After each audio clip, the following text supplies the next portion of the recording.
ఒకటి కోడి కత్తి, మనందరం చూసాం. కోడి కత్తితో ఒక ఘటన జరిగింది. దాని తర్వాత బాబాయ్ శవం బయటకు వచ్చింది. ఇది ఇప్పుడు గులక రైతులు, ఇది స్పెషల్ రైతు, స్పెషల్ రైతు. నిజంగా చెప్తున్నా, అలాంటి రాళ్ళతో మనం రోడ్ వేస్తే అద్భుతంగా ఉంటుంది. అది ఏంటో కనుక్కోవాలి. ముఖ్యమంత్రి గారికి తగిలింది, ఓకే ఎవరో వేస్తారు అనుకున్నాం. ఆయనకి తగిలి వెళ్ళి వెల్లంపల్లి గారికి ఈ కన్నులో తగిలిందంట. దాని తర్వాత వెళ్ళి మళ్ళీ ఈ కన్నులో తగిలిందంట. మళ్ళీ ఇంకొక ఇద్దరు తగిలి కింద పడిందంట. ఇది నేను చెప్తాం కాదు. మొదటి రోజు వెల్లంపల్లి గారు ఇటు కట్టాడు, మర్చిపోయి రెండో రోజు ఇటు కట్టాడు. ఏం డ్రామా.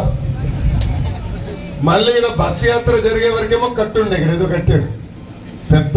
ఆ ప్యాచ్ కూడా ముందల రోజు చిన్నది, పాదయాత్ర రోజులు పెరిగి అది పెద్దగా అయిపోయింది. ఓకే అయిపోయింది. నిన్నేదో ప్రెస్ మీట్ పెట్టాడు, రాక ప్రెస్ మీట్ పెట్టాడు.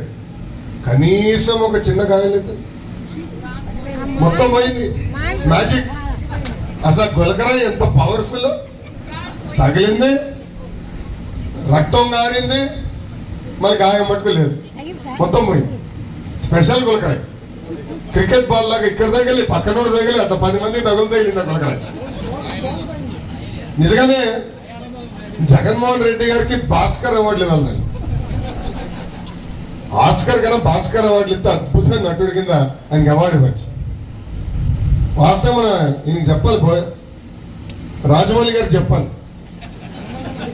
మంచి ఐడియా. రాజమౌళి గారికి ఫోన్ చేస్తాను ఈరోజు. గురుగారు వీళ్ళందరితో మీరు జగన్మోహన్ రెడ్డి గారిని పెట్టండి, గ్యారెంటీగా ఆస్కర్ వచ్చేస్తుందని చెప్తారు.